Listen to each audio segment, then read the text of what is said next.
Alright, so this video is going to be about what I had to go through in order to become a funded trader after a year and a half of trading. And I really hope this video inspires you, and I really hope you learn a few things. You know, becoming a funded trader is a dream for many traders that are getting into it. And I know the journey can be very tough and you will feel like quitting multiple times. And you know, I used to be in that position as well. But trust me, there is light at the end of the tunnel, and I guarantee you, you will become a full-time funded trader as long as you keep going and never giving up. So I'm going to be helping you guys out with your trading journeys, and I'm just going to be giving some tips and advice of what you should focus on when starting off with trading and what you want to do as a trader. Okay, now the first thing you want to really focus on when you're starting off with your trading journey is finding a strategy that works. Okay, this is really important. You want to backtest, you want to forward test, you want to find a strategy that works best for you. And the reason you want to backtest and forward test a strategy a lot is to help you build confidence within your strategy. So when it does appear in the live markets, you know exactly how to execute it and when to execute it.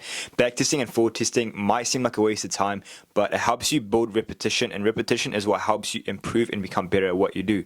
Now think of it as a basketball player taking a lot of three-point shots. You know, since they've taken so many three-point shots, when it comes to the actual real game, they're going to keep on scoring and keep on making their threes every time they get the opportunity because they've practiced it so much. And it's the same thing with trading. You know, the more you practice on the charts, the more you backtest, the more you forward test, the more confidence you build within yourself. So when it's time to execute and make money, you'll be really good at it. So, you know, I spent the first 3 to 6 months backtesting, forward testing, and this really helped me develop as a trader because when it came to like trading the real markets, I knew exactly what my system was, what my strategy is, and I was able to execute on it perfectly almost every time. Now the next thing as a trader you want to focus on is don't chase very high RRs. Now for me the sweet spot is a 1 to 2 risk to reward, only because you only end up losing about 50% of your trade, so it doesn't mess up your psychology too much. Now the problem with chasing very high risk to reward ratio trades is your win rate will drop quite a lot. And you know, if you feel like you're one of those people that can't handle losses and you feel like losses might affect you a lot and it could cause you to revenge trade, then you want to avoid high risk to reward ratio trades as much as possible and just stick to your system and just go for those 1 to 2s because that will help you a lot. Now when I first started my trading journey, I was focused on chasing very high risk to reward trades almost every single time, and you know, half the time the trade will go up and then reverse and then hit my stop loss, and then this would lead to over trading, revenge trading. And I actually found all this out through journaling, so I highly recommend you do that. Every trade that you enter, make sure you journal because that's important. And that actually leads me to my next point, which is journaling. Journal your trades. It is so important.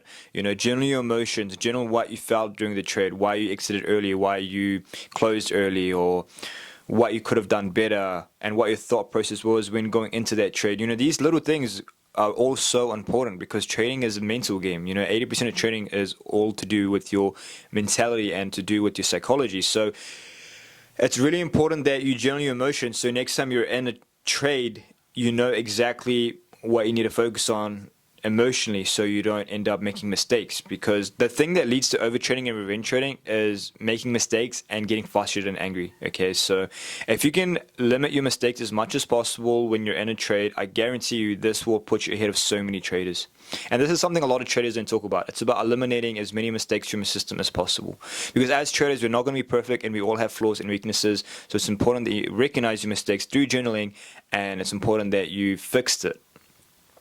The reason why so many traders do not become profitable is because they simply have an ego and they don't want to admit they're doing the wrong thing, or they don't want to admit that what they're doing is not right. Okay, and this is why a lot of traders don't make any money. It's simply because they can't put their ego aside and they can't accept the fact that they're fucking up pretty much. Okay, so don't be one of those traders. Journal your mistakes and learn from it. Now the next thing, and this is super important, is know when not to trade, because trust me, some days when you know it's not best to enter a trade, that is still a winning trade for me. Because trust me, the days where you don't trade because market conditions are shit is probably better than winning your trades, because a lot of traders make a lot of money and then they end up losing a lot of money simply because they don't understand or they don't know when to not trade. And this is why so many traders really struggle to get out of their break-even stage, because they make a lot of money and they also lose a lot of money. So, you know, preserving your capital and knowing when to not trade is super important. And you will find this out through a lot of backtesting and forward testing. You'll know when your strategy works best, when to avoid trading, and all this sort of stuff. So and this will help with your pattern recognition. So when you see certain movements in the markets, you'll know if you should trade or you shouldn't trade. So market conditions are very important. Right now, Trump is elected, so markets are extremely volatile. So if your strategy is not currently working, you want to make sure you go back and see when your strategy might perform best in these very volatile market conditions. You have to react and adapt, okay? If your system was working before and it's not currently working now, you got to go back and you got to go back to the drawing board and work on your bad habits and work on your system more. You should always refine it and retweak it and adapt it to new market conditions. And the last thing is, if you are starting off with trading, is please do not start off with a lot of capital, especially with a live account. Now, I made the mistake of starting off with a lot of money when I first started trading. I lost thousands of dollars and I was feeling super depressed because of it. When you're starting off with trading, start off with a small amount of capital, maybe $50 or $100, and your goal should be just to grow that account to, I don't know, whatever you can, and be profitable for at least 2 to 3 months on that small account that you've just funded. Your goal is to try not blow the account and try slowly grow it. Okay, so for example, if you can grow an $100 account to say $300-400 in 2 to 3 months following strict risk management, you know, that basically shows that your system is working, so you're now ready to scale up and trade funded accounts. So it's really important that you start off small and then work your way up, and don't just go all in straight away. If you're just getting started with trading, it's only been 2 to 3 months, you should not be buying an 100K or a 50K account and trying to make these big payouts. Your focus right now should be demo trading, trading with a small live account, and slowly building your skill set. And so once you have built that skill set, you're then ready to scale up and then use prop firms as a tool to build more capital. Okay, but you first have to prove to yourself that you have what it takes and you have the skill set of trading. The reason why I would recommend using a live account over a demo account when it comes to your learning process is because you could be really good at demo, but as soon as real money gets involved, like, you might be horrible at trading. So it's important that you get used to trading with real money, so when it comes to, you know, actually making money, when you're ready, you're ready to go. Okay, because if you just focus on demo for a really long time and then you switch over to live, like, it's just going to be a whole different ball game. And the last advice that I can give to any of you new traders that are watching this video right now is, don't tell anyone that you trade. Okay, your parents, your friends, no one understand. They will think you're gambling. They will think you don't even know what you're doing, and this can mess you up because you might think that, okay, maybe they're right, maybe trading is a waste of time.